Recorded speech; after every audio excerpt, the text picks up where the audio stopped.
Good morning, students. We will talk about diseases of nasal septum, mainly the deviated nasal septum, and different other diseases affected nasal septum. Brief anatomy of the nasal septum. Nasal septum is usually divided into three parts. First is columellar septum, which is formed by the medial crura of alar cartilage.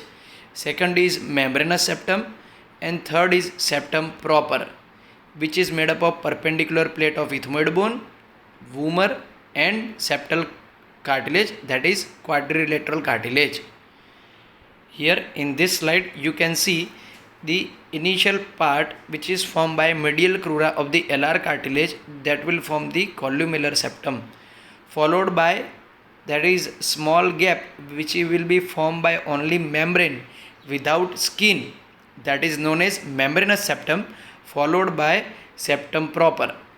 This is the septum proper, in which this is the perpendicular plate of ethmoid, this is vomer bone, and this is quadrangular cartilage, that is the septal cartilage proper or quadrilateral cartilage. Other bone which helps in formation of septum are crest of the nasal bones, nasal spine of frontal bone, rostrum of sphenoid, crest of palatine bones and maxilla, and the anterior nasal spine of maxilla bone. In this slide or diagram you can see the other contribute bone are maxilla, palatine bone, ethmoid, nasal bone.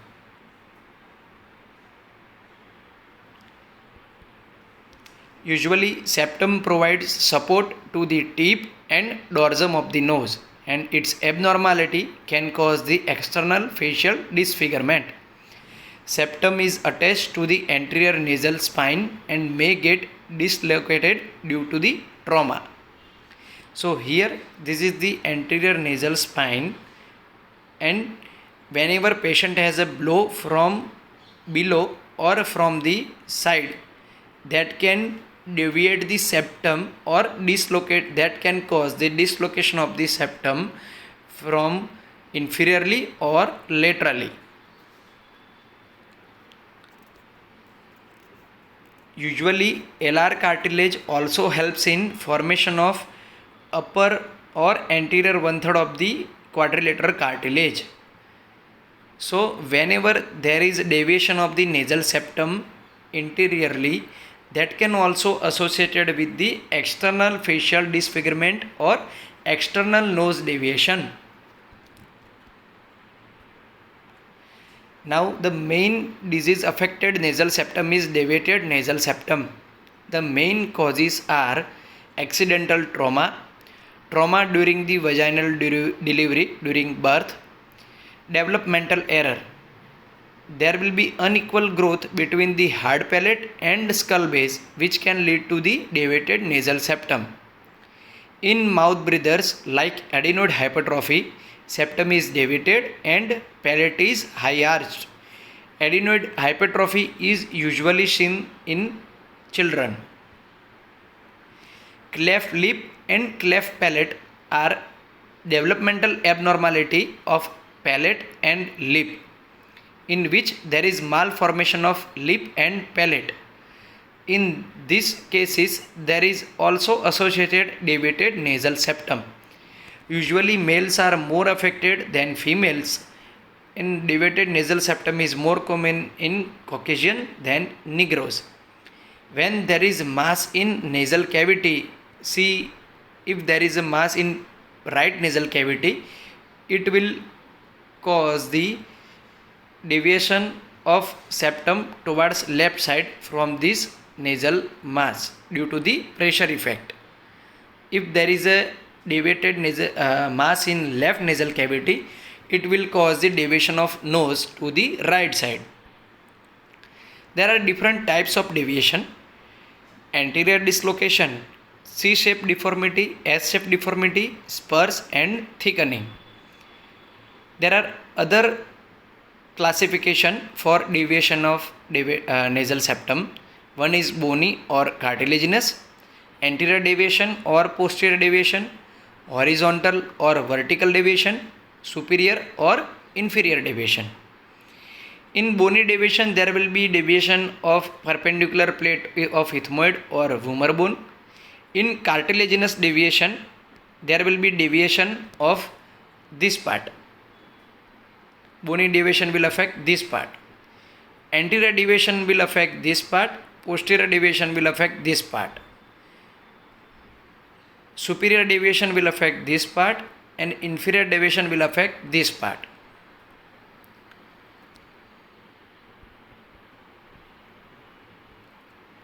Anterior dislocation, we will see each deviation one by one.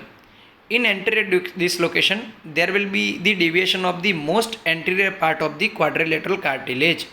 Here you can see there is most anterior part of the quadrilateral cartilage or septum is deviated towards the left side. So patient will have nasal obstruction on the left nasal cavity. Right nasal cavity is not occluded. C-shaped deviation, in which deviated nasal septum is towards right side. It can be also on the left side. So the deviated nasal septum is towards only one side. So patient will have nasal obstruction towards this side, and this will not be obstructed.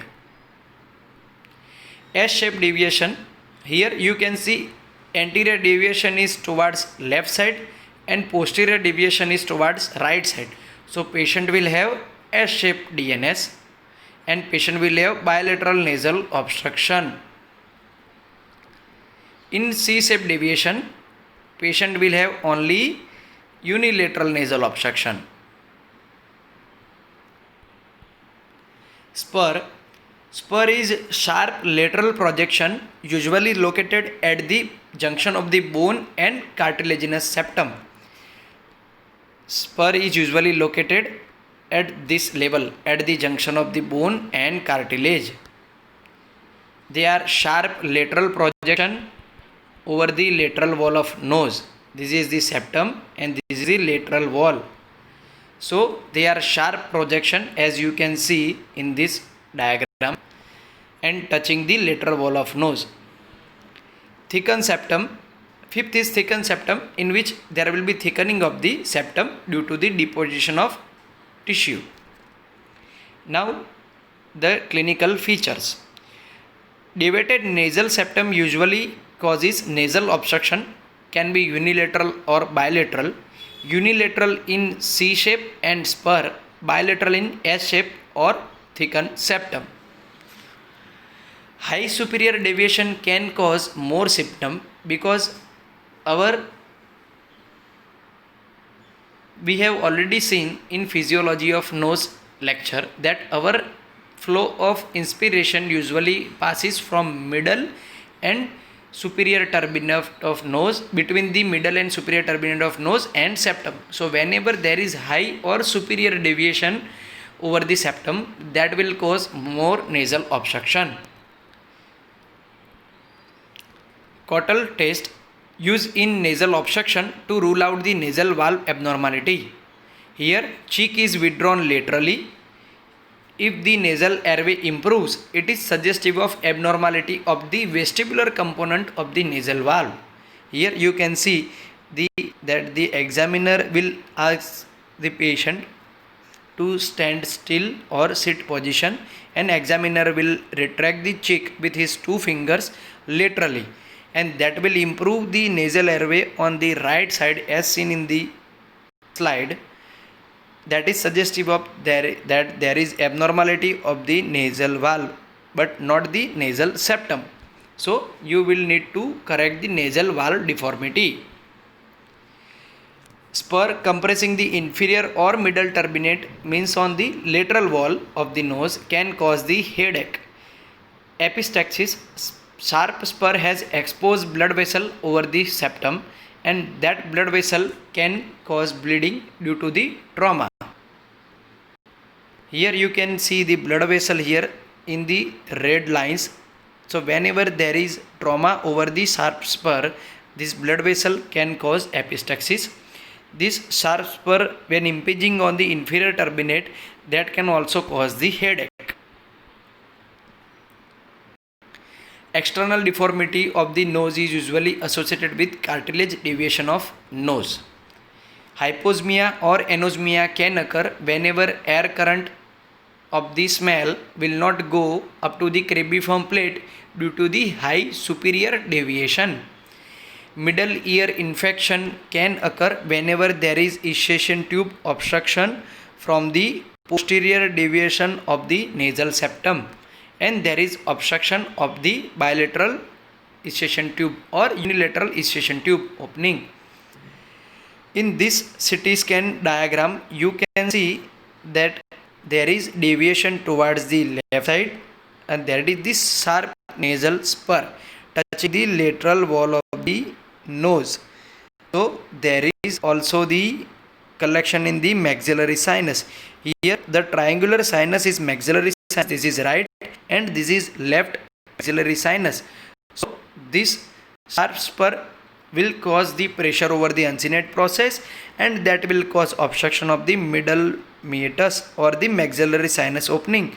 So there will be collection of the some material or pus or mucosal secretion into the maxillary and in this type of case, spur can cause the sinusitis.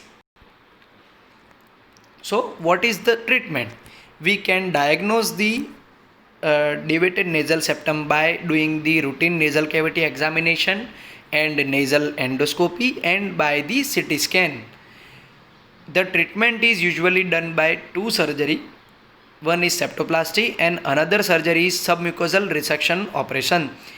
In septoplasty, we will remove the only deviated part of the septum and bony part of the septum. In submucosal resection, main bony and cartilaginous part of the septum is usually removed. In this diagram, you can see the septoplasty surgery. These are the steps of the septoplasty surgery in which we will elevate the mucopericardium and mucoperiosteum flap on the one side. Here on the right side mucoperiosteum flap is elevated. Patient has deviated nasal septum parts right side. This is right side, this is left. So mucoperiosteum flap is elevated, the deviated part is removed and followed by we will not touch the left side mucoperiosteum flap. Deviated part is removed followed by this two nasal cavity will be packed with the Mirocin or other nasal pack. So this is the routine septoplasty. It is usually done under local anesthesia or general anesthesia. In submucosal resection, the main part of the septum, cartilaginous septum and bony septum both are removed. So here you can see in the diagram, this is the difference between the septoplasty and SMR, the main difference. Here in septum we can see only deviated part or mainly the cartilaginous part of the septum is removed, which is much than this area excised in SMR surgery. Here the main part of the cartilaginous septum and bony septum both are removed. This and this. Only 1 centimeter strip of the superior, anterior and inferior part of the septum is kept in the nasal cavity. Usually freer incision is, that is incision just anterior, mainly the anterior incision over the septum is freer incision and the incision which is much posterior incision for the SMR. So incision is for septoplasty and ilian incision for SMR surgery. Main difference point is on next slide. SMR is a radical surgery because we remove most part of the septum. Septoplasty is conservative, not below the 17 years of age, where septoplasty can done at the 4 years of age if patient has excessive symptom. Keel incision is used in the SMR and freer incision is used in septoplasty surgery. SMR cannot correct the anterior DNAs, but septoplasty can correct the anterior DNS. Here in SMR, bilateral mucoperichondrium and mucoperiosteum flap is elevated and radical removal of the cartilage done. Here only one is elevated, and that is a conservative surgery, septoplasty. Rhinoplasty incision cannot combine, where plastic can combine with the C. Rhino is usually done whenever there is external deviation of nose is present. Here most of the part of the cartilage is removed, so cartilage graft can be harvested, which can be used in another surgery, बराबर. Or but in septoplasty is no cartilage graft can be harvested. Complications are more common because it is a radical surgery, so we will remove most part of the septum, and that can develop many complications. But in septoplasty there are less complication because it is a conservative surgery. Another disease which can affect septum is septal hematoma or septal abscess. Septal hematoma is collection of blood under perichondrium and periosteum of the nasal septum. Here you can see that septum is made up of cartilage and bone, and the cartilage and bone by mucoperichondrium and mucoperiosteum respectively. So whenever there is a gap between mucoperichondrium and mucoperiosteum and between the bone or cartilage, there will be collection of blood oozing from the cartilage or bone or that mucoperiosteum or mucoperichondrium. That blood will collect between the mucosa and bone, and it will be the septal. Usual causes are nasal trauma. It can be after nasal surgery like face or septoplasty, or occurring spontaneously in bleeding. Whenever there is formation of hematoma, the features are nasal obstruction. Like in this slide you can see that there is formation of septal hematoma on bilateral cavity, and you can see septum on both sides. So patient will have obstruction on the right left nasal cavity.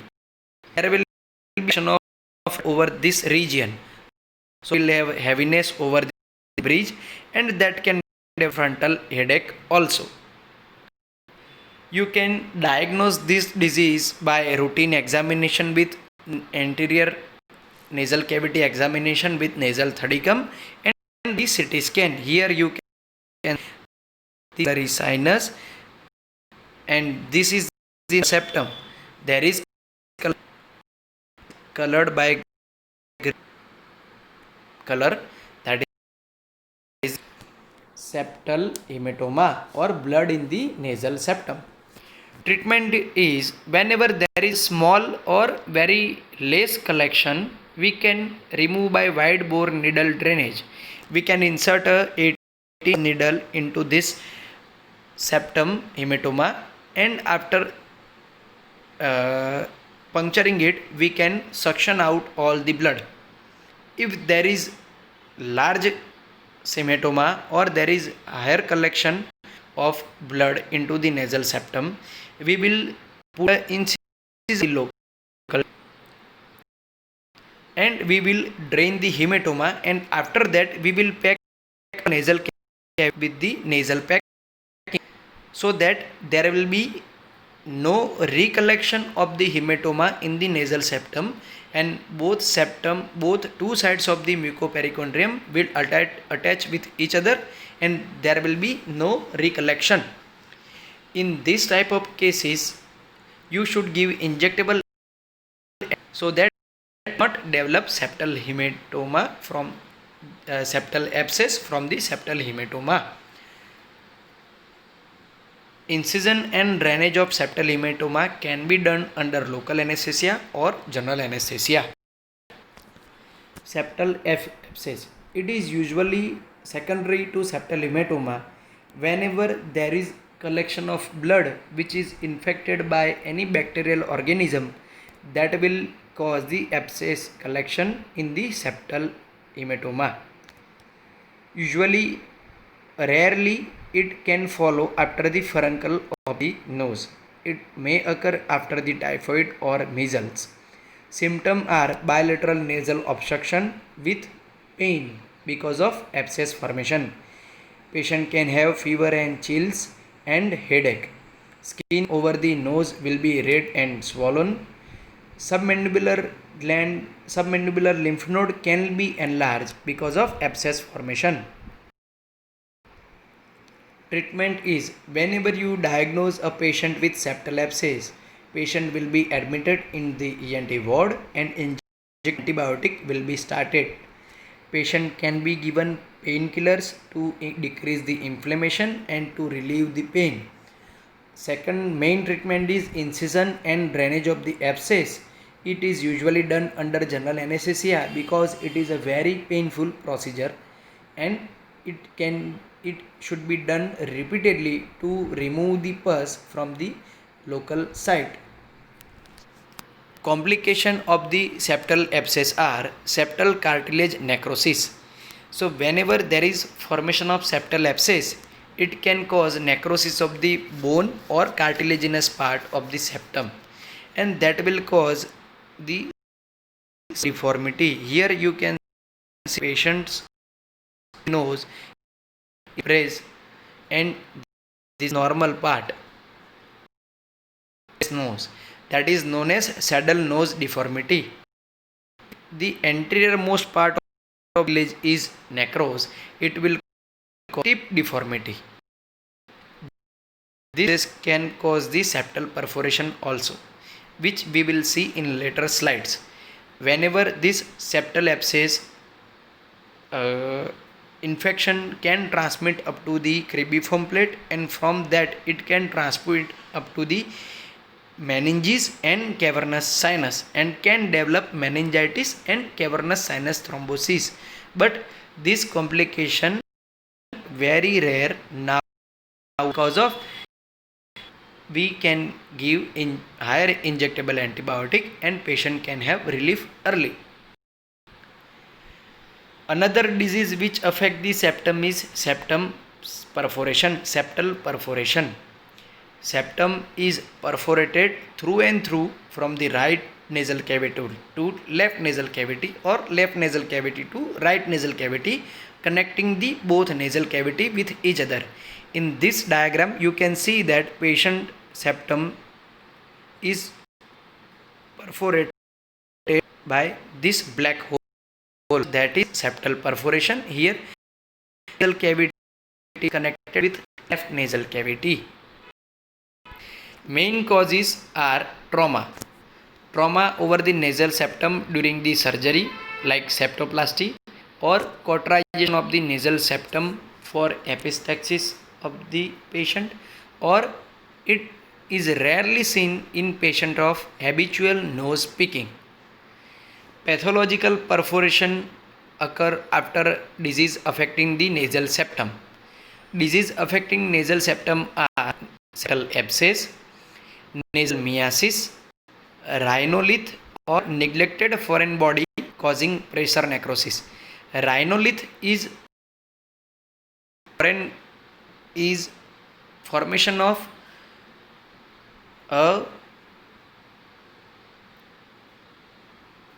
calcium and magnesium stones into the nasal cavity, or whenever there is long neglected foreign body which is causing continuous pressure over the one point over the septum, that can cause the nasal septal perforation. Chronic granulomatous condition like lupus, TB, leprosy and Wegener granulomatosis can cause the septal perforation. Here that Wegener granulomatosis can cause the bony and cartilaginous septal perforation and can cause the septal perforation. Prolonged use of steroidal nasal spray for the and ethmoidal polyposis can cause the nasal septal perforation, but it is rare. And worker on certain occupation like and soda ash workers can have the septal perforation. septal perforation can be idiopathic. Here in this slide you can see this is the end of the nasal septal perforation. The whitish arrow is suggestive of inferior turbinate. This is term black suggestive perforation. Blackish arrow is suggestive of over the septal perforation. This is the septal perforation and this is annulation near the edges of the septal perforation. Clinical features of the septal perforation. Small perforation will usually cause whistling sound over the inspiration and expiration. Large septal perforation can cause formation of crust, and whenever there is crust formation site which will be removed by patient, it will cause staxis or oozing of blood from the exposed blood vessels. When treatment of the nasal septum perforation is, whenever you find the cause for the nasal septal perforation, you have to treat the cause. The causes are and other pathology. So whenever you find any patient, you have to remove the disease. By after that we can treat the septal perforation. If there are small perforation, we can use the plastic mucosal flaps and we can close the septal perforation. So whenever small perforation is there, we can close by, if there is a small this side elevate and we can perforation, by that it will heal on its own. But whenever there is large perforation, they are very difficult to close. We can remove the crust formed over the septal perforation by alkaline solution and application of ointment. So patient will not have epistaxis on removal of crust. And celastic button can be worn, button which can be worn side as seen in this second. That will cause the absence of crust and removal of whistling sound from the local site. And whenever patient is available for large mucosal flap, we can garvest the flap from side, from nose, or from the opposite side of, and we can heal the perforation by the mucosal flap. So this is all about nasal septum, its anatomy and diseases affecting the nasal septum. Thank you.